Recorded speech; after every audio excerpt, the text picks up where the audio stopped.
petite pause pour vous montrer un peu l'étendue des dégâts dans le saumon. Voilà, c'est une zone où on avait, je viens d'ouvrir en fait, hein, on avait relativement peu accès, et puis surtout, voilà, on avait ici, je sais pas si on voit là, ça c'est le tube des tombeaux, donc ça coulait là-dedans. On avait beaucoup de mal à entretenir, donc bah, on voit le résultat au bout de 30 ans. Voilà, c'est beau, c'est magnifique. C'est complètement mangé, donc voilà, on va pouvoir remettre ça au propre. Là, je pense qu'il y a un bon... Enfin, c'est encore costaud, hein, mais ça commence à être bien rendu. Voilà, donc ici on voit aussi là le pourquoi de ces tôles-ci en fait. Toutes ces tôles qui ont été changées, les fameux 10 mm bizarroïdes. C'est qu'en fait le tube des tombeaux était rehaussé. On voit ici et là. Donc là, vous avez l'exemple même d'une soudure faite par quelqu'un qui est très bon pour monter des murs, mais qui n'est pas du tout bon pour faire la soudure. Dans le jargon du métier, on appelle ça une soudure à la truelle. Voilà. Donc ça n'a pas vraiment plaque. C'est ouais, bien mangé par la rouille ici. Hein. On le savait. Hein. On le savait, c'est pas surprenant, mais ouais, c'est quand même sacrément impressionnant. Il fallait vraiment qu'on fasse quelque chose. Je pense qu'on a perdu 2 à 3 mm par endroit d'épaisseur de tôle. Bon, il en reste encore 2. Hein. Bon, tac, 30 ans d'entretien difficile.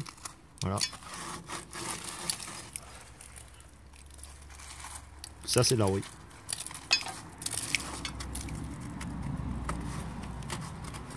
Si je tape ici, là, ça va casser, ça, ici.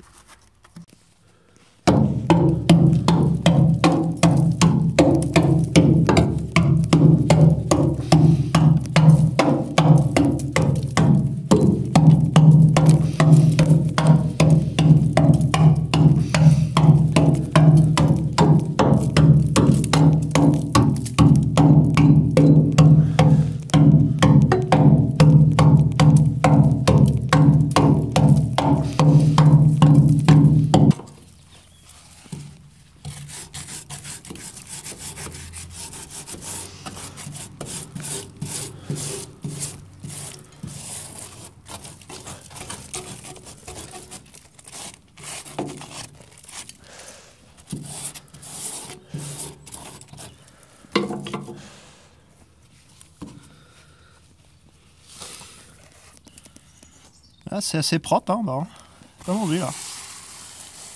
Non, c'est vraiment sur les côtés que ça va morfler. Voilà, alors si que ça fait 10 mm. On voit ici, il y a une surépaisseur. Je me suis penché sur le tube des tambours, il y avait 3 bagues hydrauliques de bloquer dedans, donc bah, j'ai résolu le problème. Voilà. On va carrément le changer. De toute façon, la réparation qui avait été faite pour le modifier me plaisait pas du tout.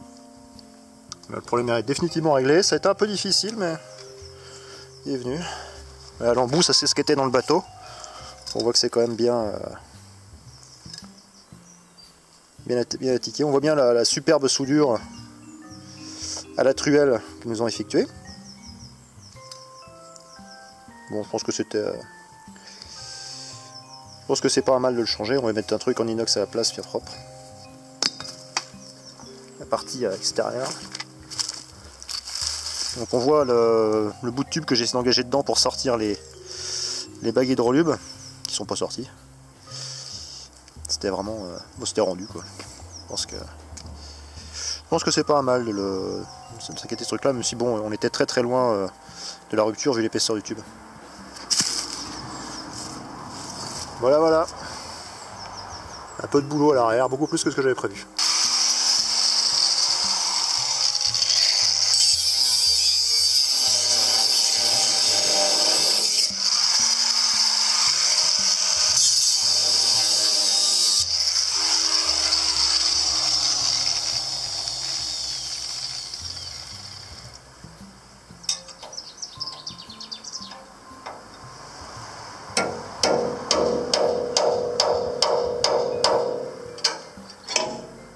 J'ai préparé